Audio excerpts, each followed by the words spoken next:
Hello, this is Vartika Singh for ThePrint, and we are here today with Jaithirth Rao to discuss his column on Tirupati is the story of us, it's more than laddus. Welcome, Mr. Rao, and thank you for being here. Not at all. It's my pleasure. Thank you for having me. So, firstly, I want to start this discussion by asking you a little bit about the cultural and historical context of Tirupati. In your piece, you mentioned that many people have strong opinions about Tirupati without fully understanding its history or significance. Why do you think this disconnect exists between the faith and historical knowledge in contemporary discourse? Well, it exists largely because of ignorance and largely because our great NCERT and other Hmm. city bodies don't include material like this in our history textbooks. There are no school excursions to pilgrimage spots. There's no explanation of so many of our traditions to students. There's no projects given to them, do research, write about. So why does anyone know?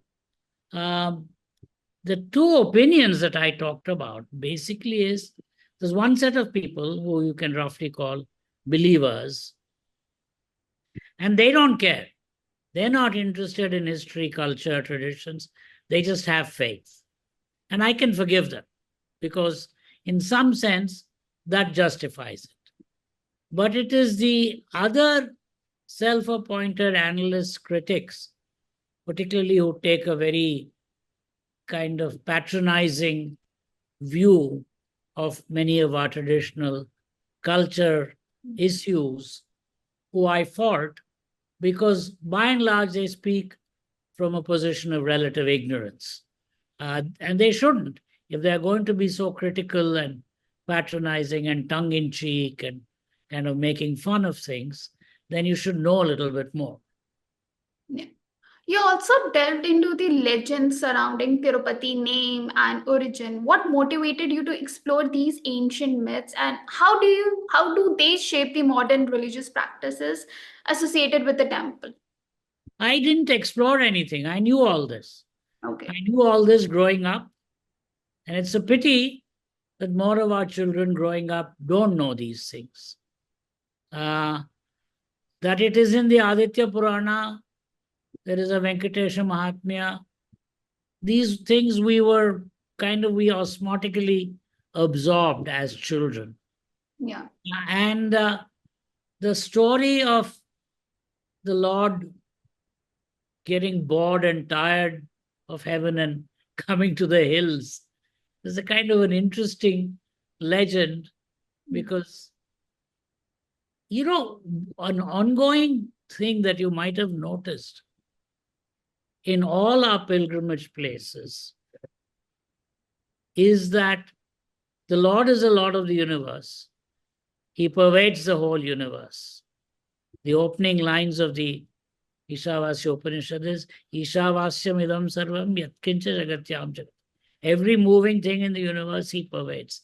And yet, we human beings associate specific spots as sacred, and that his presence there or her presence there, if it's a great goddess, is special. And that's Tirupati is one of those places, just like Puri or Kashi or places like that, where the universal Lord. So I think we have in our tradition this extraordinary ability to bridge the creative tension between the universal and the local. Yeah. And that is best exemplified in places like Tirupati. So yes, the Puranas have this story. He gets fed up and he comes and settles there. He goes hunting. He's a young man, obviously. He's hunting. Then he falls in love with a local princess. And she's a very symbolic figure because she's born from the earth. By the way, the divine child, female child, coming out of the earth is a recurring theme in a lot of our epics, in a lot of our literature, visual arts, performing arts. So she's born of the earth, but her father's name is the Sky King. So she intertwines the earth and the sky. And the name is Padmavati. Padma, as you know, in many of our languages means lotus. So she is the embodiment of the lotus itself. And again, lotus is a recurring theme. The Buddha is associated with lotus. Narayana is associated. Lakshmi is associated. It's a recurring theme in our mythology, in our literature, in our poetry, in our sculpture. Then they get married. And her shrine is at the foot of the hills on the plains, and his shrine is on top of the hills. And these seem to be several thousand years old. We don't know how long. But we do know that early in the first millennium, there probably was a mantap on top of the hill, because the early Alvars, who are great Tamil poets, have written saying the Lord is visible from all directions. So there was probably no temple, just a mandap. Maybe I'm just speculating. So this is the Puranic story and the beginning of the history.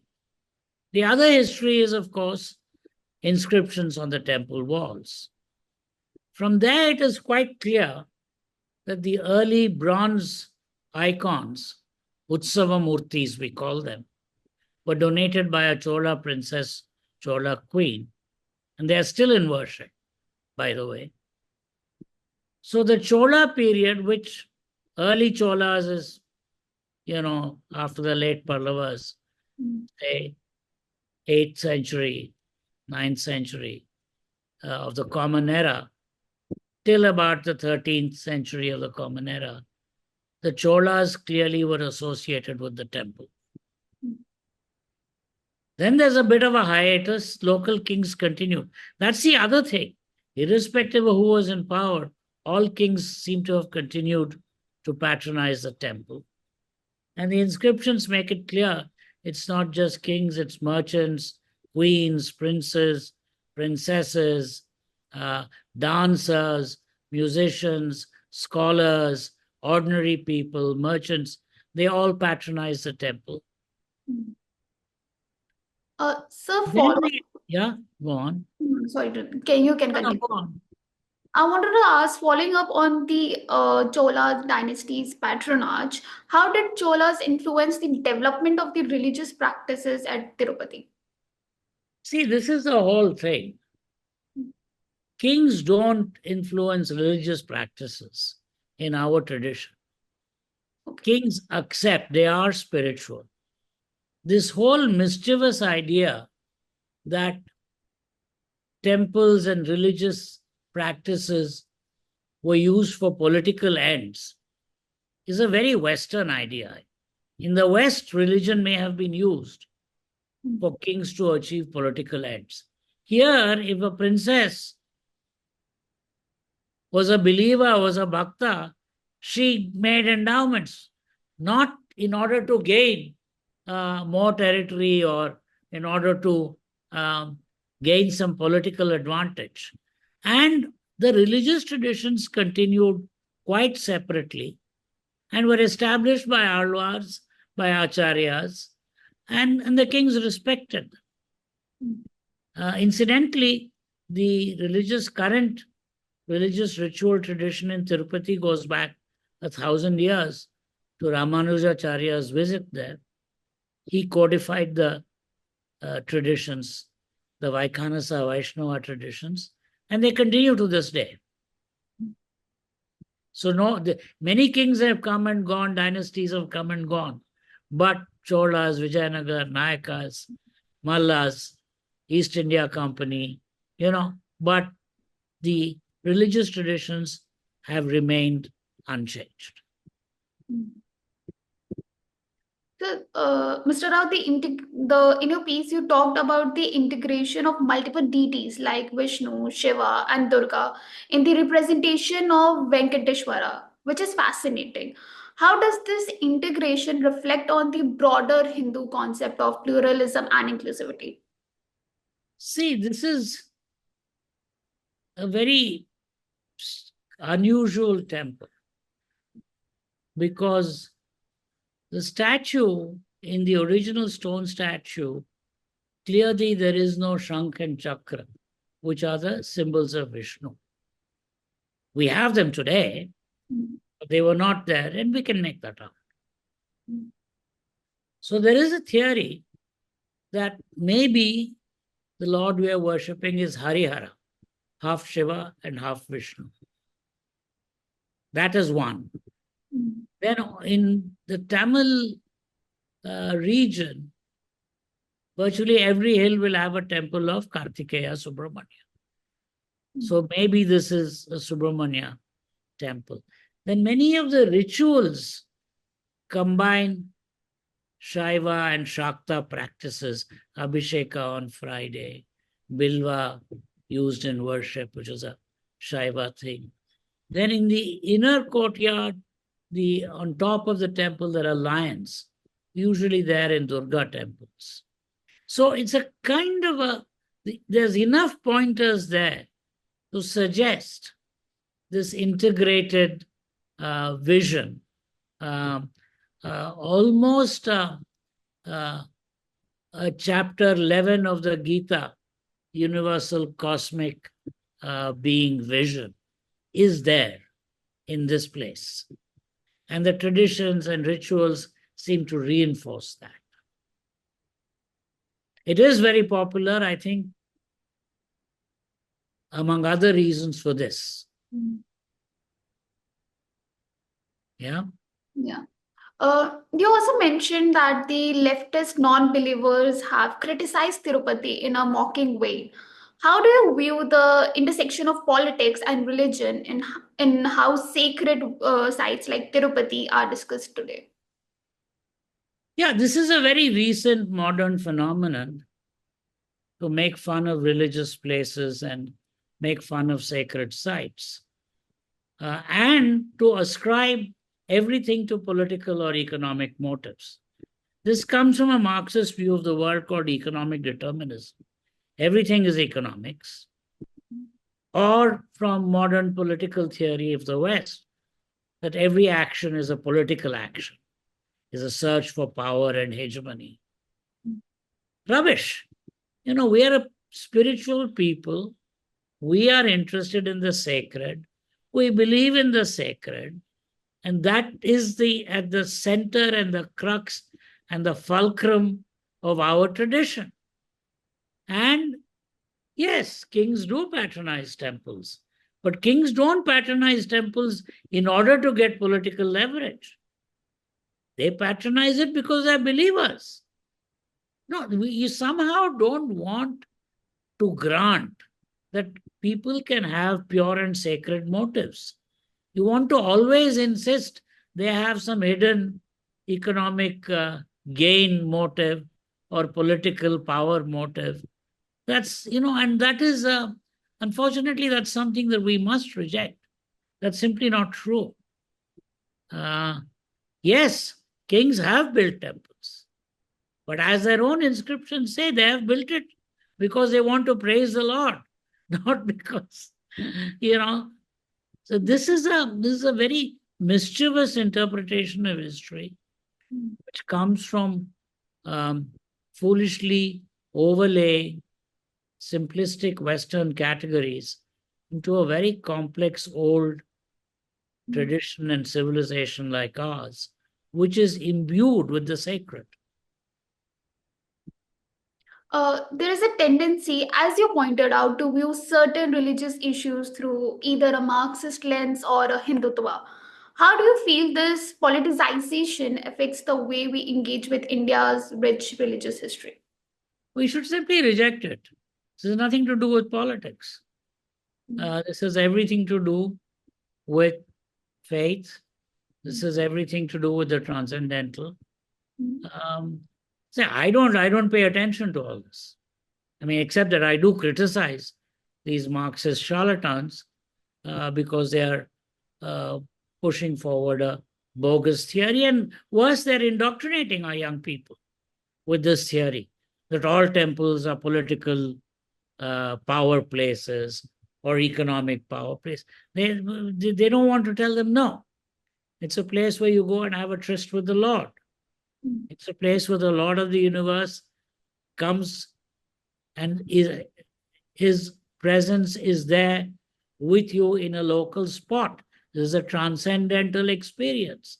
This is not about politics, but they want to keep pushing it that way. The Hindutva thing may be more of a reaction. They're just worried that this political approach is going to make their politics affected. So they tend to be defensive about these things. Yeah. But I think those who have a sensitive and reasonably knowledgeable understanding of our country's obsession with the sacred, they will simply ignore all this. You also argued that the TTD, Tirumala Tirupati Devasthanamas, is an example of a positive state intervention in temple administration. In light of the recent controversy surrounding the temple management, how do you suggest balancing state involvement with the autonomy of religious institution? First of all, in South India, where there have been fewer invasions and discontinuities than in the north, and where there have been a variety of smaller Hindu kingdoms with some level of continuity, the king has always had a role in the administration of the temple, not in the rituals. The ritual traditions are always inviolate and kept separate. But building a road, building a dharamshala for pilgrims, making it easier, those kinds of things, making sure that, every day flowers are available, whatever, making access easier for pilgrims. These kinds of things, administrative matters, the king has always had an important role. Just consider 3 of the princely states of southern India. Mysore had a Muzrai department under the Maharaja, which looked after many temples. Not all, but many. Travancore had a Devaswam board, which again looked after many. Cochin had a Devaswam board, which looked after many temples. So this business about the state not being involved in temple administration is not true. There are some temples. I agree, family temples. Some are run by some mutts and adhinams. But quite a few temples, the state involvement is reasonable. Again, the involvement is in administration, facilities, outer upkeep, not in pujas, not in the agamas about how to, worship the Lord, how to do those kinds of rituals. In fact, the Tirupati temple, for some time, the East India Company administered it. And then there's an incident which I've mentioned in my article when the wicked brother-in-laws and Nawab Court tried to steal the temple treasures. The East India Company sent a few soldiers and the wicked brother-in-law ran away. They administered it. Then in the 19th century, there was a strong evangelical movement in England. And in the British House of Commons, lots of people made speeches saying the East India Company should not be supporting an idolatrous pagan place of devil worship. Therefore, East India Company people in Madras, they were down to earth fellows. They were not religious fanatics. So they took their own time, but eventually, under pressure from London and Westminster, they gave it over to Hathiramji Mutt, which is a northern Indian savant, had come in the 1500s from UP and settled in Tirumala. He was, we believe, again, it's a matter of belief, that he has actually seen the Lord and played Pachisi and Chopat with the Lord. Anyway, his descendants, they took over the administration of the temple. In the 1920s, under Diarchy, when the Justice Party came to power, they took over the administration of several temples in Madras Presidency. They thought Tirupati was a sui generis, separate case, not comparable to other temples. So they said they'll set up a separate board just for the Tirupati. And they added to the two main temples, they added about 10, 15 other temples. So today the board administers 15 temples. It doesn't manage the traditional sacred rituals. That is still kept with the old tradition. Okay. In your piece, in the section on temple control by dynasties and later the state, you make the case that today's so-called secular government should still have a role. How do you reconcile? I'm not, listen, I don't particularly care. I'm not saying they should still have her. I'm saying it doesn't matter if they have. I'm not worked up about it. Okay. And I think the TTD board has actually worked reasonably efficiently. The first time I went to Tirupati was in 1955. I have been going there now for, therefore, what does that make? 69, 70 years. Things have improved. Pilgrim facilities are much better. Road, till 1935, there was no road. TTD built the road. Before that, there was no road. You had to walk up. Now we have two roads, one to go up, one to come down. Facilities both in the hills above and below are very good for pilgrims to stay. Many buses, good transportation. Then the temple is very wealthy because pilgrims come and give money there. So the temple has excess funds. They have started a superb multi-speciality hospital, which is virtually free. They have started a university, which has done excellent research in Sanskrit, in archaeology, and so on. But it's a full-fledged university with engineering, medicine, everything. And they have colleges in different places. So I don't think the TTD has done a bad job. Of course, you can always find here some small thing wrong, some bad thing. It's not perfect. No human institution is perfect. But it's not done a bad job. Yes, we need more transparency. We need more accountability. If some idiot bought the wrong kind of ghee, we should catch it. We should establish quality control systems to prevent that. That's fine. I can agree. Transparency, accountability, improvement. But it's not clear to me that some other body is going to do a much better job than the present TTD board. That's the point I'm making.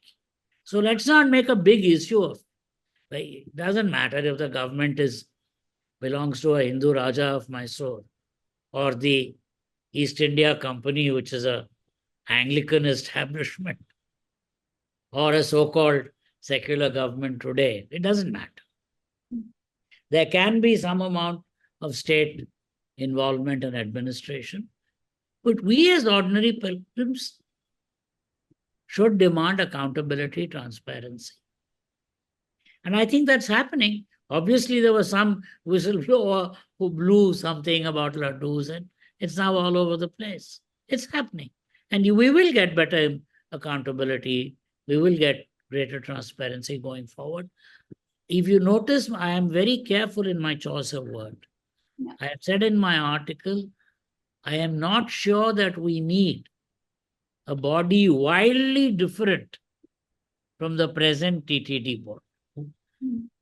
Wildly different. Yeah, we can make some small marginal changes, but it's not. Yeah, yes, I think politicians both in old Madras presidency and Andhra have sometimes politicized board appointments, but some of the board appointments have been good also. I've even mentioned the first chairman, Sir A. Ranganatha Mudaliar, 1925, was a very eminent person, and Justice Party appointed him. But how do you reconcile this with like a growing demand for privatization or religious self-governance in the temple affair? Obviously, looking at the recent controversies. Yeah, I know. I just think first of all, that is not our tradition. If that were our tradition, Martanda Verma would not have established a Devaswambor in Travancore. Our tradition is there is an involvement. Because it's not just about the temple facilities, road. Who's going to build a road? Who's going to make sure there's proper train connection? Tirupati now has a beautiful airport. Mm. Who's going to do that? So this business that the temple, so there is a symbiotic relationship. Number two, it is not clear to me that there is always better management, no corruption, etc., in the private sector than in the state sector. Yes, state sector generally is inefficient. I don't think state should be making steel. I don't think state should be running hotels. I agree. And here also, if you look at it, TTD is not it is an autonomous institution under some loose government control. Yes, and we can all debate what amendments you want to make to the present TTD Act to improve transparency, accountability, reduce political influence. I'm quite open to all that. We can do step by step small changes, but some radical privatization, I'm very worried about. Then you will get, suppose there is misuse, then where do we go? Or suppose, I just think let's take it step by step. Let you and I and all of us read the TTD Act. Let's have a select committee. Let's each of us go and make our presentations, our representations, saying these are the changes we think that could be done. Let it be considered. Let it be duly debated, within the larger. I think a greater voice for pilgrims should be given. So you can think of a pilgrims association. For instance, I am not clear that SGPC Act, which technically took away gurdwaras from government control, has depoliticized them. It's not clear at all. They might have gotten more politicized. Who can vote? Who is Amritdhari? Who is not? All these controversies keep coming again and again and again. And so let us proceed carefully. By and large, TTD board in the last 100 years has not worked badly. It has been efficient. Pilgrims are doing well. Pilgrim facilities are improved. Good educational and health facilities have come up. Yes, I'm sure there is some mismanagement, some inefficiency, which we can improve. Let us do it that way. Let us do it by a slow and steady series of amendments of the TTD Act rather than throwing the baby out with the bathwater. We should probably consider, because I keep coming back to this, ours is the land of sacredness, that in our school excursions and things like that, and it doesn't have to be restricted to one denomination. We can include the Ajmer Dargah or the Vailankani Basilica or the Harmandir Sahib. So I'm not arguing for any narrow denominational restriction. I think children should be exposed. They should be exposed to the traditions. We should have movies, videos. We should have ways of letting them know these are the Puranic traditions. These are the historic traditions. This is why Puri is important. This is why Amritsar is important. And then we won't have the present situation of rabid ignorance. You know? And I think we need to discourage this approach of always making fun of the sacred and getting everything back to economics and politics, saying there is no spiritual element. You know, Jesus says in the Gospels, man does not live by bread alone, but by every word of God.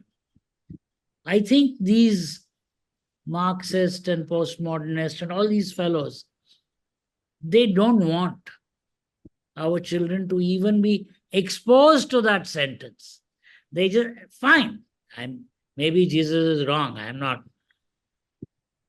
I think he's right, but that's my personal opinion. But, you know, at least we should impart the sense of the sacred because we are a profoundly, and the vast majority of our people are intertwined their lives with concern for holiness, for sacredness, for being in touch with the transcendental. And to reject that entire aspect of our individual and our collective psyche, I think is a big mistake. So I would urge HRD or whoever, I don't know, in each state, the authorities to consider this, and I would urge parents to consider this. I think particularly middle-class parents, they should consider this as an important part of their discussions and the education that they impart. A lot of the stories right at the beginning, you say, where did you find out? Where did you research it? My grandfather told me these stories. So that tradition of multi-generational passing down, I think we should encourage, particularly in urban India, middle-class parents to focus on it. It's their duty, it's their obligation to make sure that their children pick it up.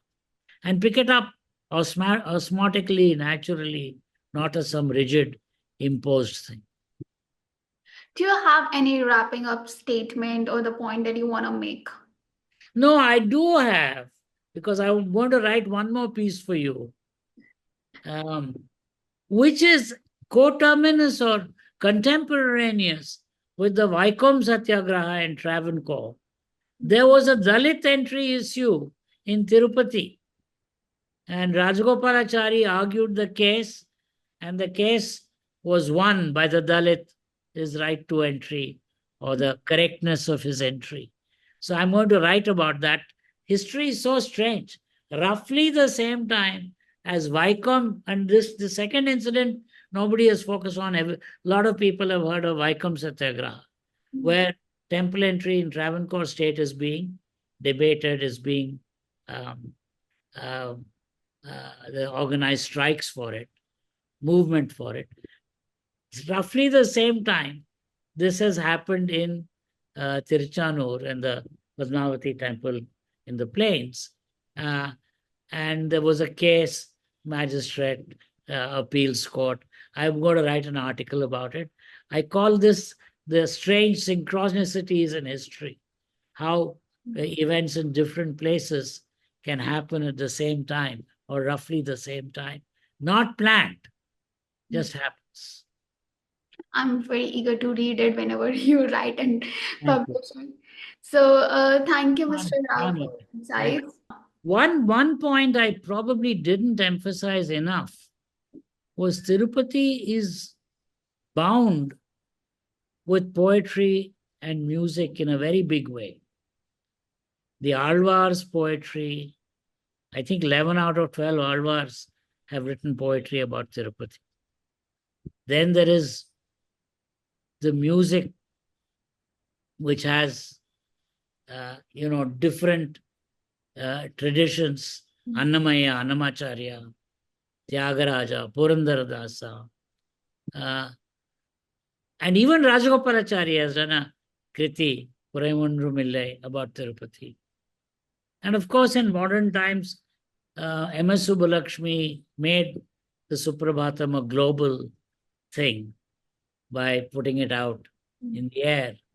And then great singers like Ghantashala, P.B. Srinivas, they all, Yesudas, Aruna Sairam, they've all embellished Balamurali Krishna, they've all embellished Tirupati. And so it's not just a sacred pilgrimage, the performing arts are intertwined with it. I'm so happy that the T board has created a nice mandap just outside the main temple, where every day there are music and dance programs from aspiring artists as well as established ones. And it is put out on their TV channel. You can sit here and watch it. It's quite a great job they're doing. Thank you, Mr. Rao, for your insight. We have covered so many interesting aspects today, from the rich mythology and history behind Tirupati to its cultural significance and political relevance today. So, thank you. And for the viewers who are interested in reading it, the link of the article will be in the description below.